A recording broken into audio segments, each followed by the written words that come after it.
जब कांग्रेस की सरकार थी तब धर्म के आधार पर आरक्षण दिया। अब क्या हुआ है, सुप्रीम कोर्ट में रुक जाता है क्योंकि 50% की सीमा है। वो ओबीसी का कोई कल्याण नहीं चाहते हैं। 50% की सीमा बढ़ाकर मुसलमानों को आरक्षण देना चाहते हैं, माननीय, धर्म के आधार पर आरक्षण देना चाहते हैं। और मैं आज फिर से एक बार इस सदन में जिम्मेदारी तब के साथ कहता हूं, दोनों सदन में जब तक भाजपा का एक भी सदस्य है, धर्म के आधार पर आरक्षण हम नहीं होने देंगे। ओबीसी को आरक्षण देने के लिए 1955 में काका साहेब कालेलकर कमीशन बना। मान्यवर, इसका रिपोर्ट कहां है? दोनों सदन के रिकॉर्ड पर मैंने ढूंढा, कहीं नहीं, बुला दिया गया। क्यों? क्योंकि ओबीसी को आरक्षण मिलता था। बैठिए बैठिए बैठिए ना, मैं प्रक्रिया बताता हूं। मान्यवर, कोई भी रिपोर्ट आता है, अरे सुनो, कोई भी रिपोर्ट आता है उसको कैबिनेट के सामने रखना पड़ता है। फिर इस पर कार्यवाही जो की, उसकी रिपोर्ट के साथ संसद के सामने रखना है। सही कह रहे हैं, उन्होंने संसद में लाने की जगह पुस्तकालय में रख दिया। ओबीसी का आरक्षण इन्होंने लाइब्रेरी में रख दिया। समाज के जीवन में इतना बड़ा सामाजिक बदलाव करने वाले कानून को उत्तराखंड सरकार ने मॉडल कानून के रूप में पारित किया है। इसकी न्यायिक मीमांसा होगी, इस पर सामाजिक चर्चा होगी, धर्म के विद्वान चर्चा करेंगे, कुछ सजेशन आएंगे तो इसको स्वीकारेंगे और बाद में भारतीय जनता पार्टी की सरकार हर राज्य में कॉमन सिविल कोड लेकर आए। आज तक नहीं मिला, वो भी कांग्रेस पार्टी के तुष्टीकरण की नीति थी। 370 पर कई बार चर्चा हुई है, मैं ज्यादा कहना नहीं चाहता। सब जानते हैं कि एक टेम्पररी प्रोविजन को अनौरत संतान की तरह अपनी गोदी में 70 साल तक कांग्रेस ने खिलाने का काम किया और 370 हटाने के लिए लोहे का जिगर चाहिए। और जब देश के प्रधानमंत्री नरेंद्र मोदी जी 2019 में फिर से प्रधानमंत्री बने, एक ही झटके से इसी सदन में 370 और 35 को समाप्त। इसी सदन में कहते थे खून की नदियां बह जाएगी, खून की नदियां छोड़ो, कंकड़ चलाने की किसी की हिम्मत नहीं है। मान्यवर, मैं आज आपको बात कहने आया हूं। अभी मैंने कुछ समय में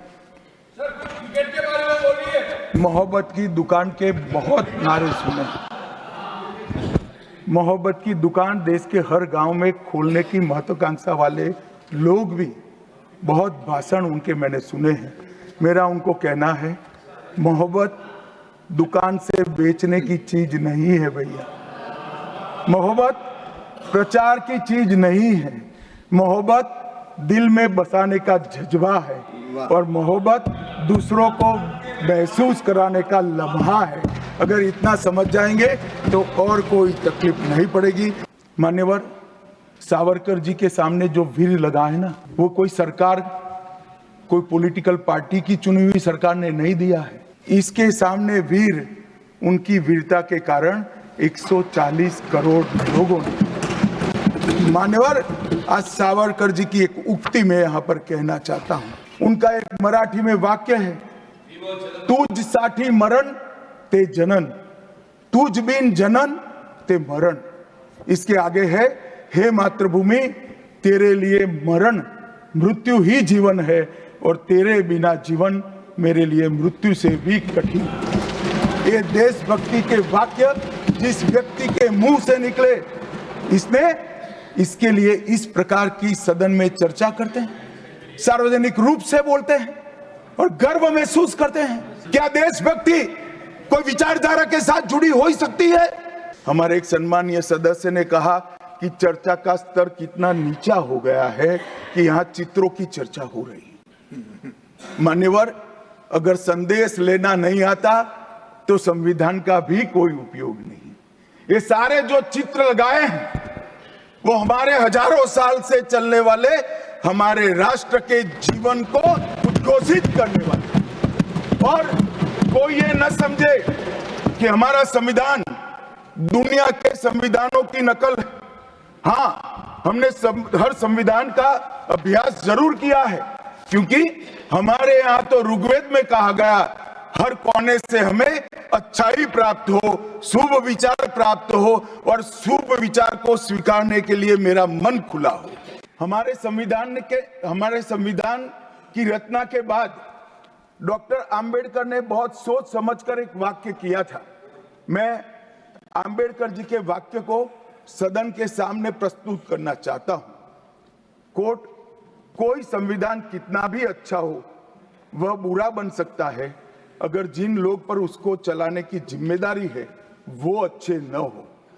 उसी तरह से कोई भी संविधान कितना भी बुरा हो वो अच्छा साबित हो सकता है अगर उससे चलाने वालों की भूमिका सकारात्मक और अच्छी हो।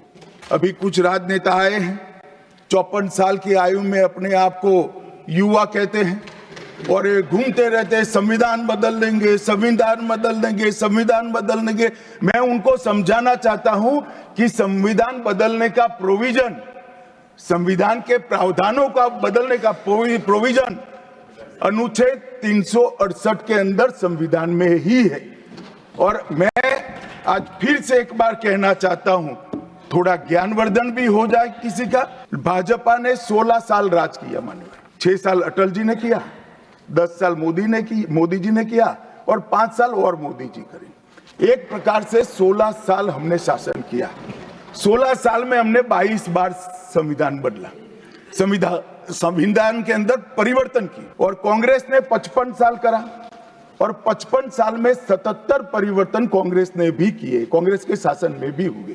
पहला संशोधन हुआ 18 जून 1951 में।